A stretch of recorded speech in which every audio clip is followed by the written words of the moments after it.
This interview is part of the History Heard project. The content of this interview may be used for historical research, however no part of the video itself may be reproduced without the express written permission of an authorized representative of History Heard or Tran Klein.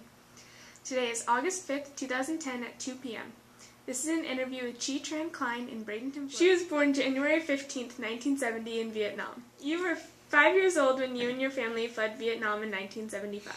Can you tell us what you remember about your experience? Sure.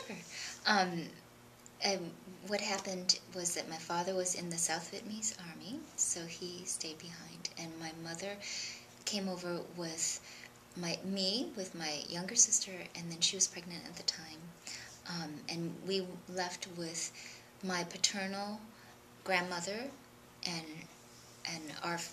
most of my uncles and aunts from my father's side. And then my grandfather decided that he just couldn't leave the country because, you know, this was his home. This was his home, and he just felt as if he couldn't leave his home. But my grandmother, on the other hand, couldn't think of herself being away from her children. So she left without him, and she came over with us and with my uncles and aunts. And so, I don't know, I'm just going to jump ahead because I do want you to know that my grandmother, once she came over here, got her citizenship and stayed here with our family and with her children. But then she gave up her citizenship to go back to basically, and finish off her life with my grandfather. And they both passed away 2 years ago. And so, but in a way there is some kind of closure to that part of the story, because they were together at the end. And I think it was important for my grandmother, again, to be with her children. Now that I have my own child, I fully understand that. But I can't even imagine in terms of the decision making, because she obviously loved him. Otherwise, she wouldn't have gone back. So even though it's sad that they're both gone, there is a little bit of a happy note, and also, in terms of my Buddhist upbringing,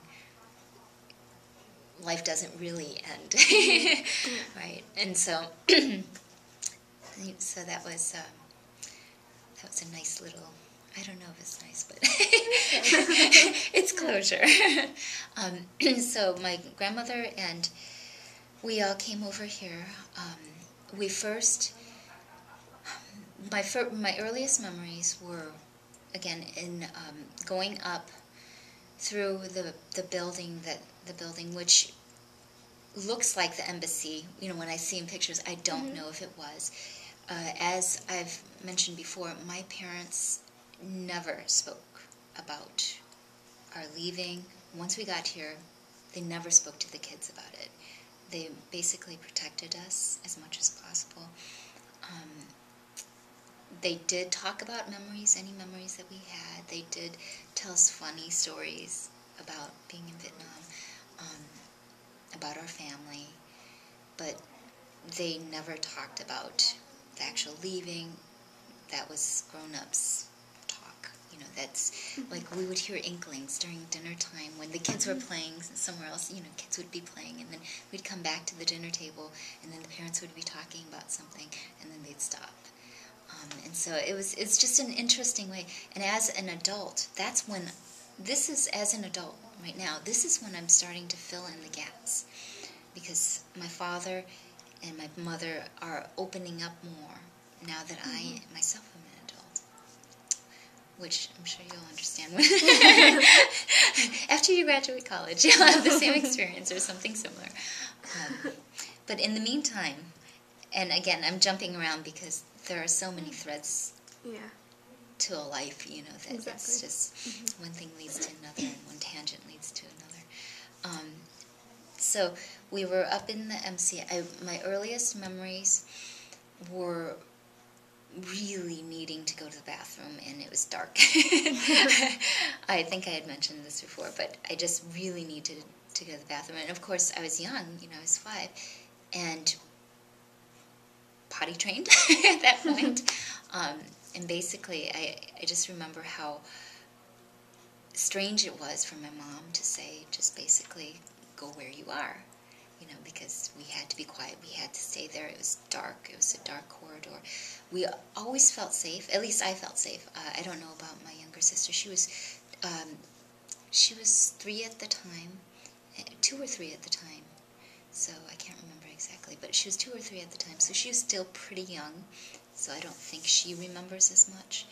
And in our conversations, she says that she basically remembers little bits and pieces, but it doesn't make sense to her. So that was one of those strange little moments where you had been trained to do one thing. You had been taught not to do something that you were actually given permission to do. So as a child, that was one of those little things that stuck with me. And then when we were scurried up, there was one point at which we were all running up stairs. And basically, I remember being carried and passed on up the stairs. I don't remember actually taking the steps up the stairs. But other people, were scurrying up the stairs. And then I remember being on the roof, or at the highest level. I remember lots of wind, lots of sounds, lots of commotion. And then I remember being passed on to the back of this helicopter, one of those, the ones that have the hatch in the back. And I remember looking over as we were flying away and seeing just points of light on the ground, and just thinking, gosh, that looks pretty. Of course, as an adult, I can look back and think, well, there were probably fires, which, it's interesting from a child's perspective, the things that you perceive, the things that you take in, and then from adult perspective, inferring knowledge into those memories. And then we came, the next memory that I have from there was going on a ship, getting on the ship. And this was, in particular, I remember because the steps, the metal steps leading up to, there was all this water, and just seeing, the water. And I don't even remember from the airplane how we got on the ship, or I just remember these steps in the water and being scared, but then being, somehow safely transported on board. And on there, once we were on board, we were given these little bags, and in the bags they had necessities. And I in particular, again from a child's perspective, there were these little yellow circles that looked like candy to us, that we were so excited. But again, later on we found out they were cough drops, so they weren't really candy. And then Band-Aids and other things, and then blankets. We were given blankets, and so the adults would make coverings, or like tents almost. They would put the blankets together and somehow secured them together. And I have no idea how long